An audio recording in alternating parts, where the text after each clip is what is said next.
मत्स्य अवतार की रहस्यमयी और रोचक कहानी।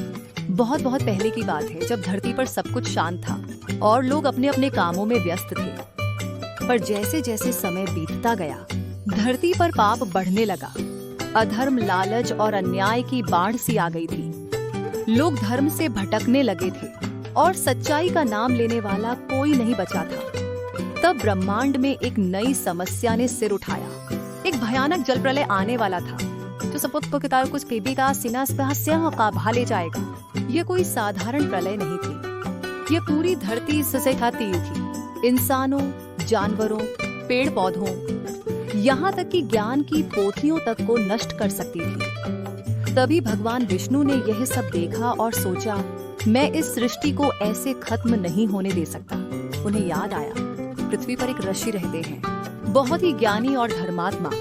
उनका नाम था महर्षि सत्यव्रत। एक दिन जब महर्षि सत्यव्रत नदी के किनारे ध्यान कर रहे थे और जल से अर्घ्य दे रहे थे, तभी उनकी अंजलि में एक छोटी सी मछली आ गई। वह मछली बहुत ही प्यारी थी और कांप रही थी। ऋषि ने उसे प्यार से देखा। मछली ने उनसे विनती की, हे ऋषिवर, मुझे बचा लीजिए, बड़ी मछलियां मुझ खा जाएंगी। ऋषि सत्यव्रत को उस नन्ही मछली पर दया आ गई। उन्होंने उसे अपने कमंडल में रख लिया और ध्यान में बैठ गए। लेकिन कुछ ही समय में वह मछली इतनी बड़ी हो गई कि कमंडल में समा न सके। तब उन्होंने उसे एक घड़े में डाल दिया, पर वह मछली वहां भी बड़ी हो गई, फिर तालाब में, फिर नदी में और आखिरकार समंदर में ले जाना पड़ा। अब ऋषि समझ गए कि यह कोई साधारण मछली नहीं है। उन्होंने प्रार्थना की, हे प्रभु, आप कौन हैं जो यह चमत्कारिक रूप ले चुके हैं? तब वह विशाल मछली बोली, हे सत्यव्रत, मैं भगवान विष्णु हूँ। मैं मत्स्य रूप में आया हूँ ताकि आने वाले प्रलय से सृष्टि की रक्षा कर सकूं। जब वह समय आए, तब तुम एक विशाल नौका बनवाना। उसमें सारे जीवों के बीच ऋषियों, जड़ी बूटियों और वेदों की पोथियों को रखना। मैं स्वयं आकर उस नौका को अपने सींगों से बांधकर समुद्र के बीच ले जाऊंगा, जहां तुम सब सुरक्षित रहोगे। सत्यव्रत ऋषि ने वही किया जो प्रभु ने कहा था।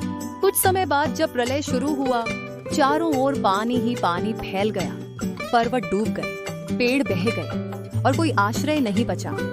पर ऋषियों और जीवन के बीजों से भरी वह नौका भगवान मत्स्य के द्वारा खींची जा रही थी। समुद्र की लहरों के बीच, अंधकार और तूफान में भी भगवान की शक्ति से सब कुछ सुरक्षित था। इस पूरे समय में भगवान मत्स्य ने महर्षि सत्यव्रत को धर्म, वेदों और सत्य का ज्ञान भी दिया, ताकि जब नई सृष्टि शुरू हो तो सच्चाई और धर्म के साथ हो। जब प्रलय समाप्त हुआ और जल वापस चला गया, भगवान विष्णु ने अपना मत्स्य रूप त्यागा। महर्षि ने प्रणाम किया और प्रभु ने आशीर्वाद दिया, जब जब संसार में अधर्म बढ़ेगा, मैं फिर किसी न किसी रूप में आकर सृष्टि की रक्षा करूंगा। और इस तरह मत्स्य अवतार ने न केवल जीवन को बचाया, बल्कि धर्म और ज्ञान की मशाल को भी आगे पहुंचाया। सीख ये कथा हमें सिखाती है कि जब संकट आए, तब डरना नहीं चाहिए, बल्कि विश्वास, ज्ञान और धर्म के साथ उसका सामना करना चाहिए। भगवान हर बार हमारे साथ होते हैं, चाहे वो किसी भी रूप में क्यों न हो।